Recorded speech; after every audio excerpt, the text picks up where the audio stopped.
உருவாக்கி இதை கட்டி முடிச்சிருக்காங்க.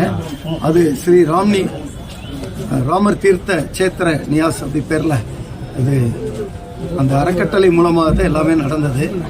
அந்த அறக்கட்டளையிலிருந்து முடிவு பண்ணாங்க. நாடு முழுக்க கொஞ்சம் பேர் தெற்கு கிழக்கு மேற்கு அப்படி வடக்கு இப்படி 4 திசையில் இருந்தோம். நாடு முழுக்க எல்லாரும் வரணும் அப்படிங்கிறதுக்காக எல்லாரையும் அழைச்சிருந்தாங்க. எனக்கு 20 நாளைக்கு முன்னால் சொல்லியிருந்தாங்க வரணுன்ட்டு.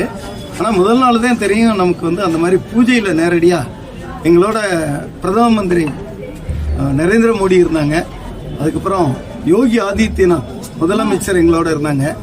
கவர்னர் இருந்தாங்க. RSS உடைய அகில பாரத தலைவர் மோகன்ஜி பாவத் அவங்க இருந்தாங்க. அது தவிர ஒரு 4-5 மடாதிபதிகள் புகழ்பெற்ற நம்ம மடாதி சுவாமிகள் அந்த ஆலயத்துக்காக உழைத்த அந்த மடங்களை சார்ந்தவங்களாம் இருந்தாங்க. எங்களுக்கு ஒரு மொத்தம் 16 குடும்பம் அதில் அந்த பூஜையில் பங்கு கொள்ளணும்னு முடிவு பண்ணியிருந்தாங்க. ஒரு சின்ன ஹால், அந்த ஹாலில் ராமர் கற்ப கிரகம், அதுக்கு பக்கத்தில் முன்னால் அவங்களாம் இருந்தாங்க. நாங்கள்லாம் அவர்களுக்கு முன்னால் ராமருக்கு முன்னால் எல்லோரும் உட்காந்துருந்தோம். அவங்களுக்கு எஜமானின்னு சொல்கிறாங்க. ஒவ்வொரு ஜோடியாக உட்கார வச்சு அவங்க தான் அந்த பூஜைக்கு அந்த ஆலயத்துக்கு ராமருக்கு அவங்க சார்பில் குடும்பத்தினராக இருந்து அந்த பூஜை பண்ணுங்கிறதுக்காக அந்த பூஜைகள்லாம் எங்களை பண்ண சொன்னாங்க. ஆரம்பத்திலே எங்களை 1 மணி நேரத்துக்கு முன்னால் உட்கார வச்சுருந்தாங்க. அப்புறம் பிரதம மந்திரி உள்ளே நுழைஞ்ச உடனே அந்த பூஜையானது ஆரம்பித்தது. ஆரம்பிக்கிறப்ப முதல்ல எல்லாம் அந்த அர்ச்சனை பண்ணோம். அந்த புரோகிதர் மந்திரம் சொன்னாங்க. எல்லாருமே பண்ணோம். எல்லாருமே மொத்தமாக பண்ணோம்.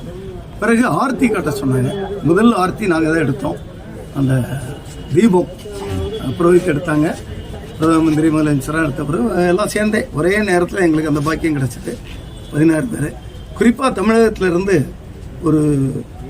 நாங்கள் ஒரு குடும்பம் அதில் கலந்துக்கிட்டது ரொம்ப மகிழ்ச்சியாக இருந்தது.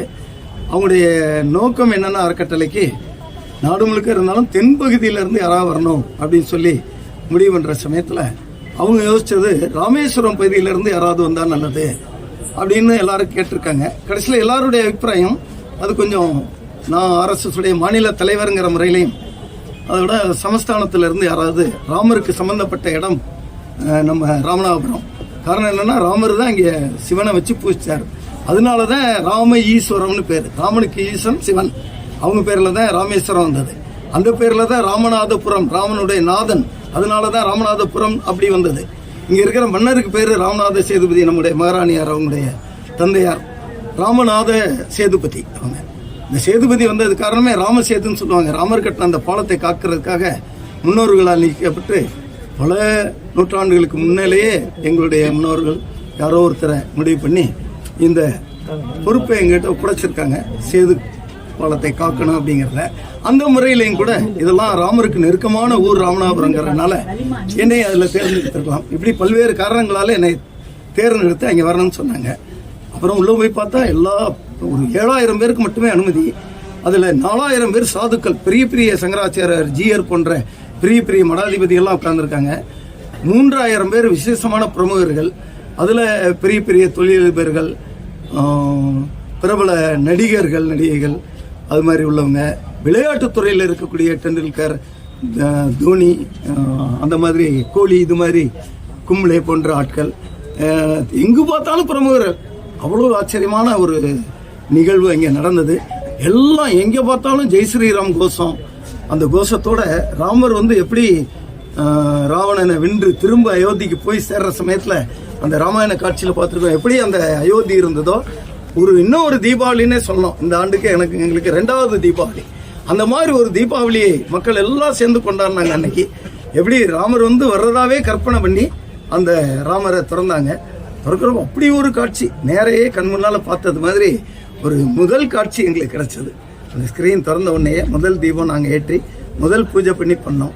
அது ரொம்ப ராமநாதபுரத்துக்கு மிக பெருமை. நம்ம தமிழ்நாட்டுக்கு முக்கியத்துவம் கொடுக்கணும்.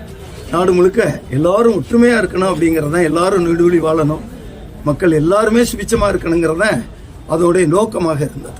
இவ்வளவு பேருக்கு மத்தியில் நீங்கள் கலந்துக்கிட்டது உங்களுடைய மனநிலைக்கு எப்படி இருக்கு? எங்களுடைய மனநிலை கேட்க வேண்டாம். ராமரை பார்க்கறதுக்கு என்ன, ராமரை பார்க்குறப்ப அவ்வளவு ஆனந்த நீர் வந்துடுச்சு. இந்த வாய்ப்பு இவ்வளவு பேர் உங்களுக்கு கிடைச்சது இதுதான் நான் சொன்னது மாதிரி. இந்த 2 விஷயம் தான். ஒன்று, தென்பகுதியிலிருந்து அந்த அறக்கட்டளையில் என்ன முடிவு பண்ணாங்கன்னா, தமிழகத்திலிருந்து யாராவது ஒருத்தர் இருக்கணும்னு பார்க்குறப்ப அந்த பட்டியலில் யாரும் இல்லை.